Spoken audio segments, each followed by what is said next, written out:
και κύριοι, καλημέρα σας. Θα προχωρήσουμε στο επόμενο πάνελ. Θα συζητήσουμε για το Κυπριακό με την ευρύτερη έννοια του προβλήματος. Έχουμε την τύχη να έχουμε μαζί μας την πρέσβη των ΗΠΑ στην Κύπρο, Julie Fisher, και τον Endy Zemenides, τον ξέρουν οι περισσότεροι φαντάζομαι, τον επικεφαλής του HALC, Hellenic American Leadership Council. Να ξεκινήσω από την πρέσβη και I will turn into English because she's a little bit nervous on the language she was hearing, and start with the possibility of maybe a new effort to solve the issue. We had elections in Cyprus. We have elections coming up, first in Turkey, then in Greece.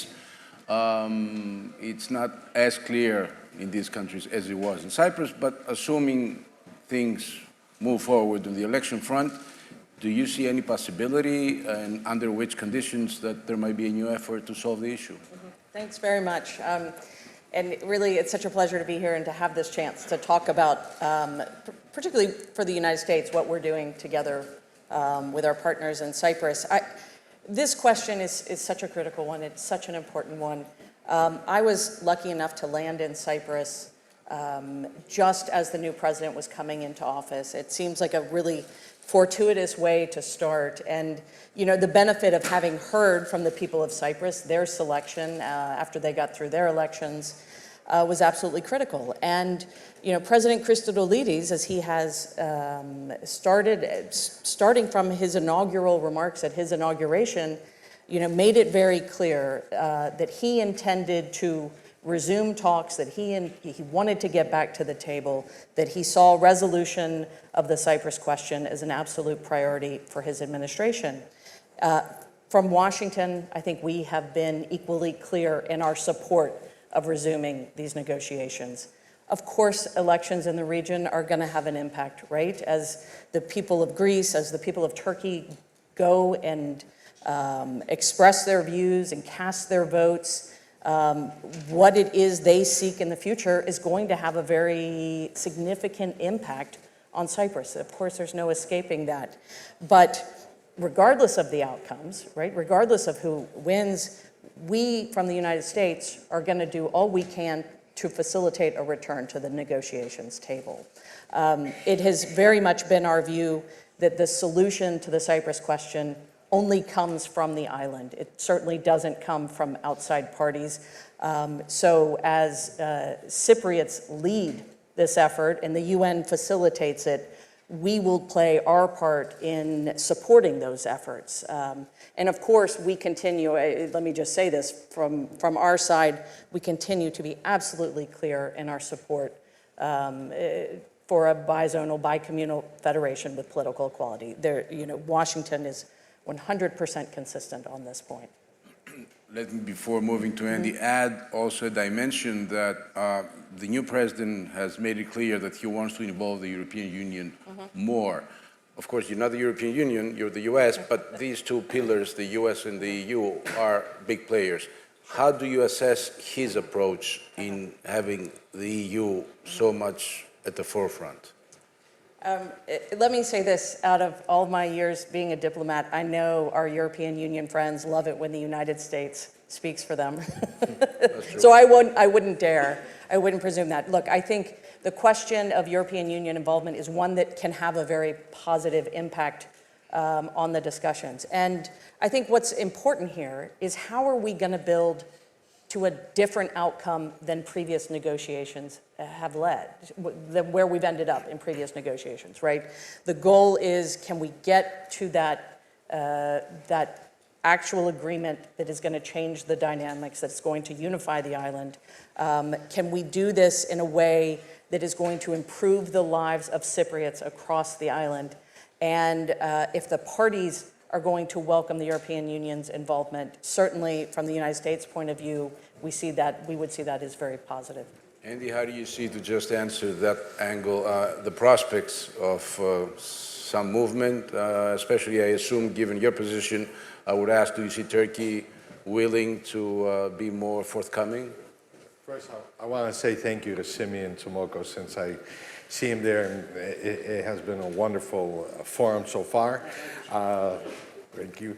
And I do think there's a chance because, as the ambassador said, the president wants to do it. The international community is certainly committed. What I think we need to get to for that chance to become a reality is first be honest of where we are. One condition, you asked about conditions. You can't talk about a two-state solution if you want to come to the table. The UN resolutions are pretty clear. If Qatar and Turkey want to talk about two states, it's going to be impossible for someone in Nicosia or in Athens to come to the table. I also think we should realize, as someone who is vehemently against Annan, and we're talking about a federal solution, and I actually think the U.S. is a better federal model than Annan was, which was clearly, some people may forget this, but they said it's based on Bosnia. Well, how did Bosnia turn out, even today? I think we should go back and really, because I hear a lot of people talk about Cyprus, and I don't hear anybody talk about the convergences that were achieved in Crans-Montana. And there were some important, very important, critical, and encouraging structural governance convergences that I think can then create the basis for going forward. The other thing I would urge everyone, because if someone is familiar with the Annan process, and I think actually Kathimerini did some polling, the exit polling after Annan, that most of the no vote, 76% of the no vote was based on securities and guarantees. And every time we go through this process, they say, let's agree on everything first, but securities and guarantees at the end. I don't think that's a fruitful approach because that's where most of the resistance is. So the next process or moving forward should try to move all things forward. But I do think there's an opportunity. You mentioned security in the sense of a solution, but let me move to security in the sense of the security of the area. Mm-hmm. And we are in a period where the U.S. and Cyprus are cooperating. I mean, they've always cooperated, but now it's deepening, yes. But also on the defense yes. Aspect, which was not the case in the past. So want to elaborate, how do you see Cyprus as, through the security prism of the area, for U.S. interests in the area? And F-35s are here. Either F-35s or Rafales, you know, we're covering all the major allies, you know, I don't know. Anyway, we're secure about it. I'm feeling very secure. Or it could be they're coming one night, and so I don't want to make you kind of, you know. That's right, it's too early in the day. Exactly.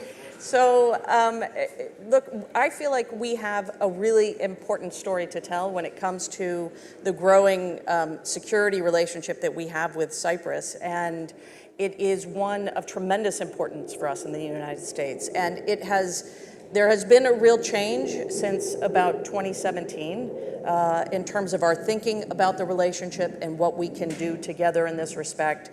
But we, you know, while we continue to look for opportunities to advance a settlement on the Cyprus problem, we are no longer holding back on what it is we can do together with Cyprus to promote security and stability in the region. And so, you know, you may have seen, right, we have an increased tempo in terms of engagements. We are doing more to combat transnational threats together. We have stood up a training center in Larnaca that is training not just, it's not just bringing Americans and Cypriots together to combat proliferation or human trafficking and some of these difficult issues, but we're also bringing in partners from the region who all have a role to play in, again, promoting stability for the entire region. We are watching this work pay off right now, today, as we all sit here. Cyprus has really done an incredible job of supporting the evacuation of European citizens, of British citizens, of Americans who are leaving Sudan right now, many of whom are coming through Cyprus. And it is because of the work that we have done together in these recent years to build some of that connective tissue, if you will, between our military officials, security officials, crisis managers, planners, right? Thinking about what we will do to not just to evacuate citizens in the event of an emergency in the region, but how do we do this in a way that makes Cyprus feel that gives Cyprus the opportunity to fully understand and integrate into the people who are moving through Cyprus, that are moving onwards into the European Union in many cases, for different scenarios that we're planning. We are watching this work pay off right now and today. And again, as we watch all of our citizens evacuating Sudan in this moment of crisis, Cyprus has presented itself as an incredible safe haven. And really, I don't know that there's enough I can say about the partnership that they are exerting in this moment and how important it is. It seems whenever there's an evacuation, Cyprus is there. I remember with Lebanon. Yes. Same thing. Yes. So, yes. Let me ask you, since you deal a lot with the Congress, if the same approach is becoming part of the thinking in the Congress, that Cyprus, not only is geographically located in an important region, but starts to play a role on the security arrangement in the region. Absolutely. Because a lot of people were afraid to upset Turkey for many years. The ambassador in Cyprus just hosted a senior member of the Armed Services Committee, Senator Rick Scott. We've seen, Senator Menendez is going again this year to Cyprus. I think Cyprus over the last decade has had more congressional visits and more staffer visits than ever before. Let's also remember, this is a nascent relationship, security relationship, because it was only in the Athanassios government that Cyprus pulled itself out of the non-aligned movement and said, we are unequivocally committed to Western security structure. The Cyclops Center that the ambassador referred to, I think can have also a galvanizing effect in Congress. It is the U.S. that funded it. It's U.S. equipment in there.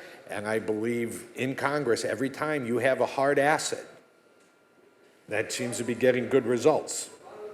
Alexandroupolis has redefined how Congress sees Greece. Cyprus is also, for the first time, as a result of the East Med Act, in the IMED program, the International Military Education Training Program. So I think last year, we've had our first graduate of the Cypriot National Guard go through a Pentagon program. So all of this is going to build more momentum in Congress. One thing Congress loves is that when they invest US dollars, they get a good rate of return, and Cyprus is right now providing a good rate of return. And speaking of, go ahead. Well, I just, in terms of one of the really important elements, I think, of this support from Congress was, looking to Cyprus to shore up those transatlantic values, that transatlantic solidarity. And this was, of course, before Russia's further invasion of Ukraine in 2022. But one of the things we know Congress was intent on seeing from Cyprus was really some leadership in terms of becoming less hospitable to shell companies, sanctions evaders, and others.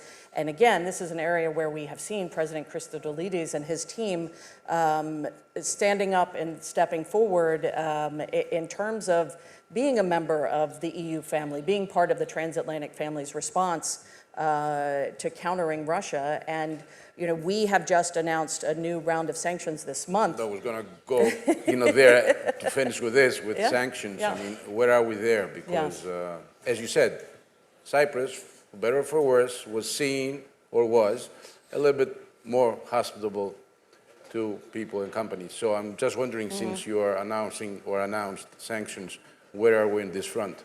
So let me just say this, the sanctions we announced on April 12, we designated 18 Cypriot individuals and 15 Cypriot entities, but that was part of a larger package of sanctions against 120 entities and individuals in 20 countries. So I think it's important to acknowledge it wasn't just Cypriot entities. But what we have seen is an incredibly forward-leaning response from President Christodoulides and his team. They have absolutely energized a cross-government response to think about vulnerabilities in Cyprus, to think about ways that they can do more to counter sanctions evaders, those who are breaking the law, those who are adding fuel to the conflict in Ukraine. And, you know, again, what the response has been, as in so many other areas, one of asking, how do we do more? How do we do more to bring our law enforcement and security officials together to share information, to present really a united front on these questions? And we have truly welcomed this response. Andy, you want to add something quickly, though? Yeah, and I think it's important to note that even before this, because Cyprus has some reputational harm for stuff that's been cut out of the system for a while.